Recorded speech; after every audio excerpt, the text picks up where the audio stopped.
సంప్రదాయ ఛానల్ వీక్షకులకు విజ్ఞప్తి. సకల చేతనోజ్జీవనార్థమై ఆండాళమ్మవారి లోకంలో అవతరించి తిరుప్పావై దివ్య ప్రబంధ వ్రతానుష్ఠానాన్ని అనుగ్రహించినటువంటి తల్లి. ఆ దివ్య ప్రబంధ వ్రతానుష్ఠానంలో ఈరోజు 14వ రోజు 14వ పాశుర అనుసంధానం.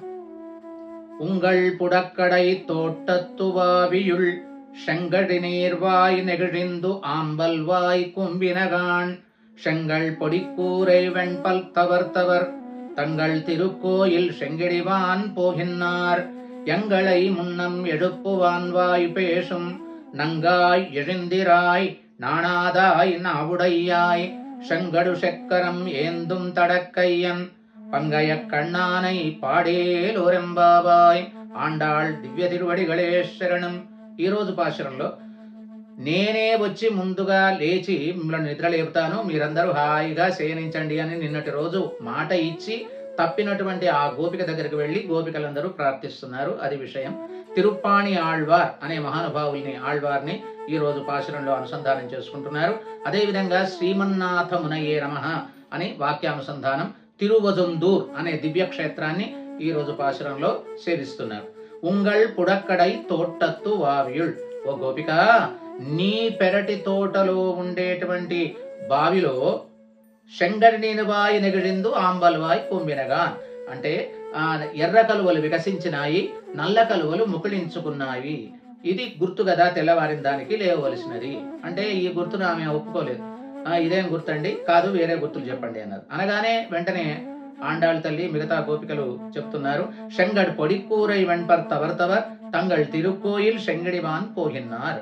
తల్లి కాషాయాంబరధారులైనటువంటి తెల్లని దంతముల కలిగినటువంటి తెల్లని దంతములు కలిగినటువంటి యతీశ్వరుడు జీయర్ స్వాములు తమ అధీనములో ఉండేటువంటి దేవాలయాల తాళపు చేతులు తీసుకొని ఆ దేవాలయాలు తెరవడం కోసం సుప్రభాతం చెప్పడం కోసం ఆలయానికి వెళుతున్నారు తల్లి. ఇది గుర్తు కాదా తెల్లవారిన దానికి?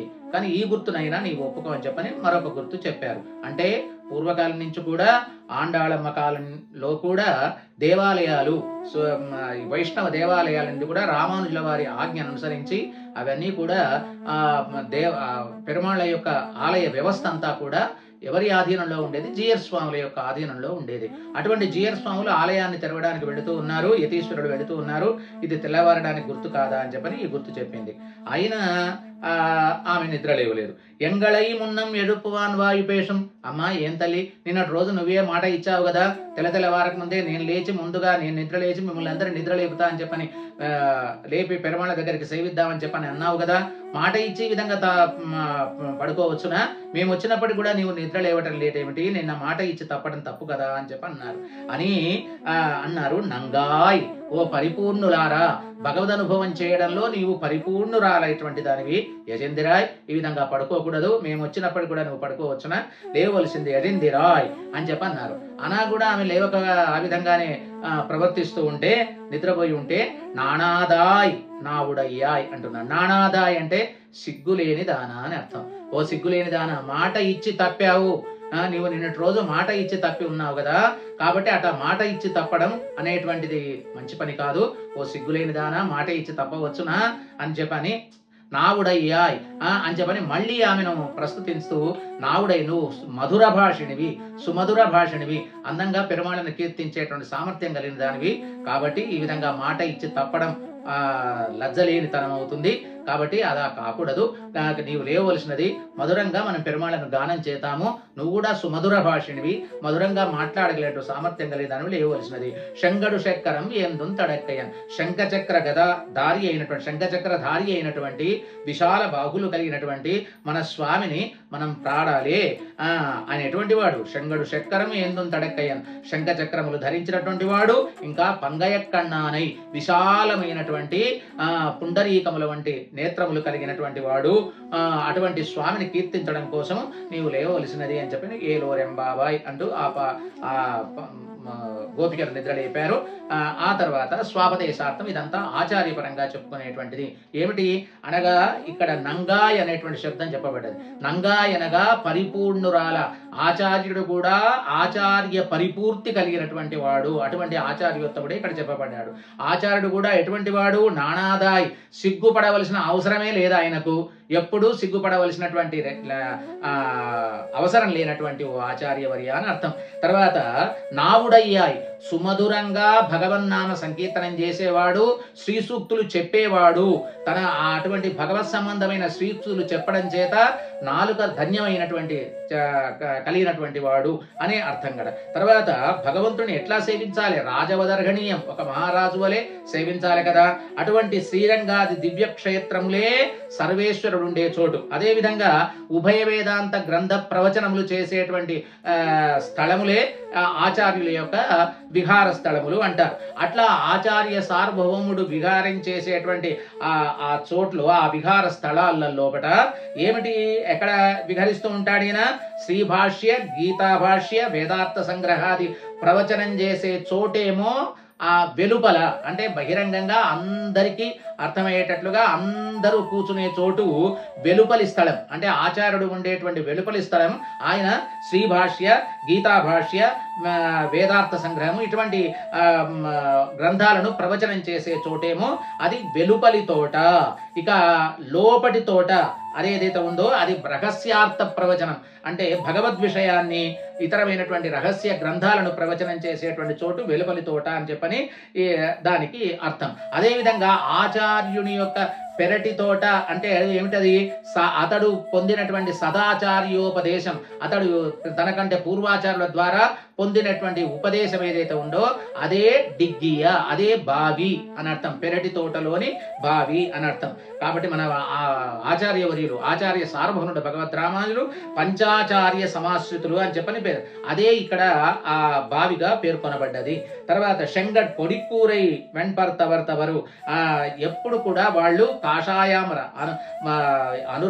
రాగము, అహంకారము ఇత్యాదులకు దూరంగా ఉండేటువంటి మహానుభావులు, భగవద్భక్తికి గుర్తు, భగవత్ అనురాగానికి గుర్తుగా ఉండేటువంటి వారు. తర్వాత వారి శిష్యులంతా కూడా ఎప్పుడు కూడా ఇతరుల ముందు ఏదో పండ్లు ఇకిలించి వాళ్ళతో ఏవో ప్రసంగాలు చేసేటువంటి వాళ్ళు కాదు. భగవద్ అమృతాన్ని వర్షించేటువంటి, భగవత్ శ్రీసూక్తిని వర్ణించేటువంటి వాళ్ళు అని చెప్పని దానికి గుర్తు. తవర్ తపస్సంపన్నులు, స్వాధ్యాయ ప్రవచనములందు చాలా నిష్ఠులైనటువంటి వారు.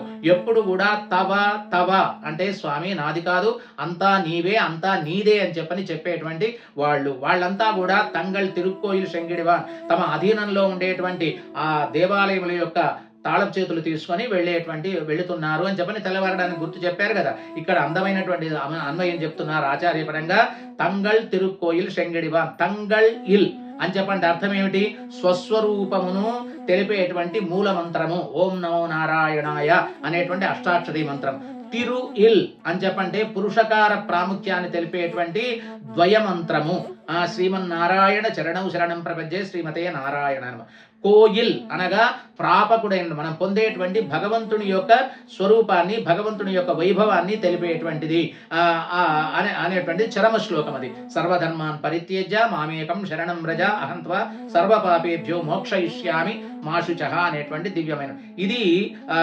ఈ తిరు ఇల్, తంగళ్ ఇల్, తిరు ఇల్, కోయిల్ అనేటువంటి ఈ మూడింటి యొక్క ఆచార్యపరమైనటువంటి సమన్వయం చేసి అన్వయించి చెబుతూ ఉన్నారు. తర్వాత ఎంగళై మున్నం ఎడుపువాన్ వాయుపేషం అనగా మనల్ని నిద్రలేపడం కోసము, ఈ మాయాసుప్తమైనటువంటి ఈ చేతన కోటినంతా కూడా నిద్రలేపడం కోసం, మన అభ్యర్థన కోసం, మనము కోరకుండానే మనకు పరమాత్మ యొక్క వైభవాన్ని చెప్పేటువంటి మహానుభావులు ఆచార్యులు అని చెప్పంటారు. అంతేకాకుండా ఆచార్యోత్తముని యొక్క దివ్యమైనటువంటి శ్రీ సూక్తిని ఎప్పుడు కూడా మనం కోరినా కోరకపోయినా వాళ్ళే స్వయంగా వచ్చి చెప్పేటువంటి వాళ్ళు. ఎంగళమున్న ఎరుపువాన్ వాయుపేషం. ఇంకా శంకరు చక్రం ఏందుట్టడక్కయ్యన్ అని శంఖ చక్రములను శ్రీ వెంకటేశ్వరునికి కూడా ఇచ్చినటువంటి వారు, సమాశ్రయణం చేసినటువంటి వారు. ఆచార్యులకు అంటే భగవంతుడికి కూడా ఆచార్యుడైనటువంటి వారు భగవద్ రామానుజులు. భగవద్ రామానుజులు మనకే కాదు శంఖ చక్రములు. ఆ ఒక కాలం లోపల స్వామిని గుర్తించలేకుండా ఉండేటువంటి సందర్భం లోపల స్వామికి శంఖ చక్రములు అనుగ్రహించి శంఖ చక్రములను ఇచ్చి తర్వాత వారికి ఆచార్యుడై ఈయన శ్రీమన్నారాయణుడు అని నిరూపించినటువంటి మహానుభావులు స్వామి. తర్వాత పంగయ కన్నానై అనగా పంకజలోచనుడు. ఈ పంకజలోచనుడు అనేదానికి యాదవ ప్రకాశులు అర్థం సమన్వయం చేయలేక కోతి పృష్ఠంలాగా భగవంతుడి కన్నులు ఉన్నాయని చెబితే దానికి కాదని చెప్పని స్వామి అందంగా గంభీరాంబ సముద్భూత సుమృష్టనాళ రవికర వికసిత పుండరీక దళామలాయ తీక్ష్ణుడు అనే సరసమైనటువంటి అర్థాన్ని ఆ పంగయ కన్నానయ్య అనే దానికి చెప్పినటువంటి మహానుభావులు అటువంటి ఉత్తమమైనటువంటి ఆచార్యులు అని చెప్పన్నారు. నంగాయ్ పరిపూర్ణుడమైనటువంటి ఇక పరిపూర్ణుడు ఆచార్యుడు ఎట్లా కూడా అన్నింటిలో పరిపూర్ణుడు అని ఈ స్వాపదేశానికి చెప్పినటువంటి అర్థం. ఇక ఈ పాశురం లోపల ఆళ్వాళ్ళు ఎవరు, తర్వాత తిరుప్పాణి ఆళ్వాళ్ళు మునివాహనుడు అంటారు, వాడిని నిద్ర లేపినట్టుగా చూస్తాం. ఇందులో నంగాయ్ అనే దానికి ఈ వీరి పరంగా ఎట్లా అర్థం అంటే, నా భుజం ఎక్కువని చెప్పి లోకసారంగముని వచ్చి అడిగినప్పుడు మారు మాట్లాడలేదు స్వామి. తిరుప్పాణి ఆళ్వాళ్ళు ఏమీ చెప్పలేదు, అయ్యయ్యో మీరు మీ భుజముల మీద నేనెట్లా అధిరోహిస్తానని చెప్పలేదు. వారు వారి భుజముల పైన అధిరోహించి చక్కగా పెరుమాళ్ల స్థానానికి వెళ్ళినటువంటి వాళ్ళు, అటువంటి వాడు ఈయన అని చెప్పని చెప్తున్నారు.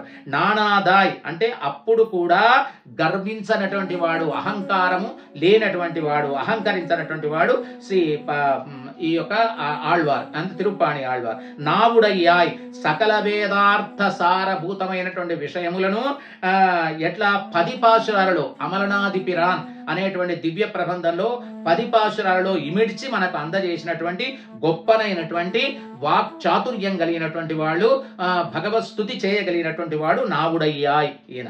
శంగడు శక్కరం ఏందుం తడక్కయ్యన్ ఆళ్వాళ్ల ప్రబంధములోని కయ్యనార్ శుశంగనార్యర్ అను దశకం లోపట పంగయ కన్నానై అను వీరి యొక్క ప్రబంధంలో ఈ పంగయ కన్నానై అనే మాట కరియవాగినై పరందు మిడిరిందు శెవ్విరియోడి నీండన్న పెరియవాయ కంగళ్ అనే దశకంలో కూడా వాడబడ్డది. అంటే ఈ యొక్క ఆళ్వాళ్ళ దివ్య ప్రబంధంలో ఈ శంగడు శక్కరం ఏందుం తడంకయ్యన్ పంగయ కన్నానై అనేటువంటి ఈ శబ్దాలు, ఈ వివరణ మనకు వారి ప్రబంధంలో ఈ ఆళ్వార్ ప్రబంధంలో మనకు గోచరిస్తాయి.